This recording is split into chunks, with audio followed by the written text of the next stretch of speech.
Venda de quase 70 bilhões de dólares em reservas no governo Bolsonaro não impede disparada do dólar. Moeda subiu 45% desde o fim de 2018, segundo Paulo Guedes, queda da Selic influenciou o resultado. BC avalia que dificuldades em controlar gastos ajudaram a impulsionar o dólar. O Banco Central retomou em agosto de 2019 a venda direta de dólares das reservas internacionais brasileiras ao mercado financeiro, algo que não ocorria havia 10 anos, e se desfez de 68,273 bilhões de dólares até março deste ano, segundo números oficiais. Os recursos foram absorvidos pelo mercado financeiro, mas a maior disponibilidade de moeda norte-americana não impediu a disparada do dólar. Cotado em R$ 3,87 no fim de 2018, o dólar subiu 45% até o fechamento de março de 2021, em R$ 5,62. Em outubro de 2018, 2 meses antes de assumir o Ministério da Economia, Paulo Guedes afirmou que, se houvesse crise especulativa, e o dólar subisse para o patamar de R$ 4,50 a R$ 5, o governo Bolsonaro venderia 100 bilhões de dólares para acelerar o ajuste fiscal, ou seja, reduzir a dívida pública. Questionado pelo G1 se avalia que o Brasil enfrentou crises especulativas com a moeda norte-americana no governo Bolsonaro, o Banco Central não respondeu. Sobre a política cambial, a instituição informou que as decisões são de competência exclusiva da diretoria colegiada do Banco Central do Brasil.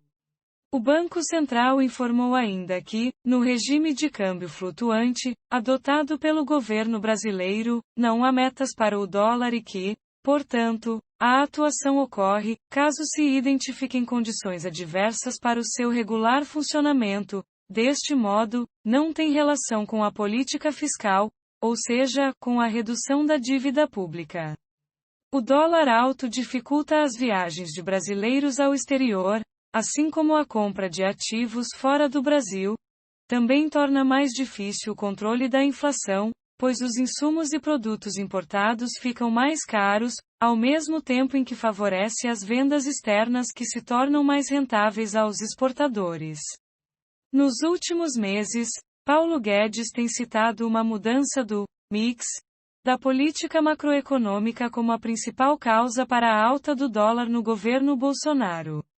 No cenário atual, com juros em 2,75% ao ano e a tentativa de conter gastos, explicou Guedes recentemente, a taxa de câmbio é mais alta. A lógica é que menos recursos entram na economia para aplicações financeiras no Brasil, por conta do rendimento menor das aplicações em renda fixa, influenciando a taxa de câmbio.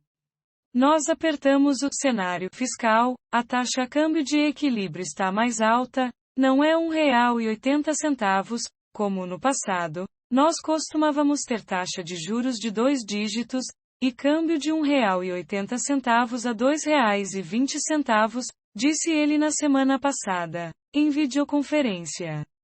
No ano passado, Guedes disse que o câmbio a R$ 1,80, no passado, permitia à doméstica ir à Disney e acrescentou que a alta da moeda faria todo mundo conhecer o Brasil. Porém, o ministro da Economia avaliou que as tensões no mercado, fruto do coronavírus, têm puxado o dólar para cima. Para ele, provavelmente, a taxa de câmbio de equilíbrio, ou seja, que reflete os fundamentos atuais da economia brasileira, estaria ao redor de R$ 4,50. Houve um overshooting forte alta, mas estamos andando com as reformas fundamentais. Assim que o Brasil retomar o crescimento, avançar na vacinação em massa, e em 3, 4 meses, provavelmente a taxa de câmbio vai cair. Eu não posso prometer nada, exceto trabalho duro, disse ele na última semana. Para economistas do mercado financeiro e para o Banco Central, entretanto, há outro fator pressionando o dólar nos últimos meses: o risco fiscal, incerteza sobre a contenção de gastos públicos e, consequentemente, sobre o controle da dívida pública. que bateu recorde recentemente ao atingir 90% do PIB, acima da média de 60% do PIB das nações emergentes. Além de apontar o risco fiscal, nos documentos oficiais do BC nos últimos meses, o presidente da instituição, Roberto Campos Neto, também admitiu, recentemente, que esse fator também tem impulsionado o dólar no Brasil. Um fiscal pior começa a ter mais desvalorização, mas vem junto com o movimento de alta das commodities. É uma das primeiras vezes que a gente tem commodities subindo com câmbio não apreciado, e o caso do Brasil é mais extremo porque depreciou. Isso significa que tem um peso fiscal que está contrabalançando o peso de ser exportador de commodities, disse Campos Neto na ocasião. Na terça-feira, 6, o presidente do Banco Central reconheceu que a aprovação do orçamento, com corte de gastos obrigatórios e aumento de emendas parlamentares, criou uma incerteza no mercado financeiro. As reservas internacionais são os dólares acumulados pelo governo, uma espécie de poupança. Por isso, o volume de dinheiro é um importante indicador para o país.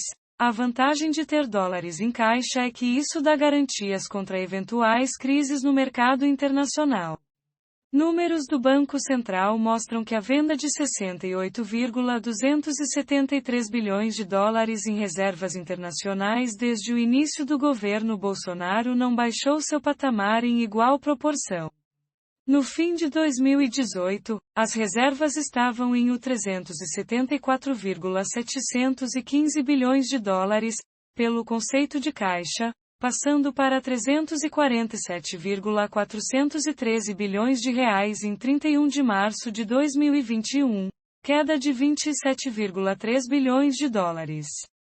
A explicação é que as reservas cambiais tiveram rentabilidade nos últimos anos, de 4,3% em 2019 e de 5,57% em 2020, o que compensou parte das vendas de divisas realizadas pelo BC.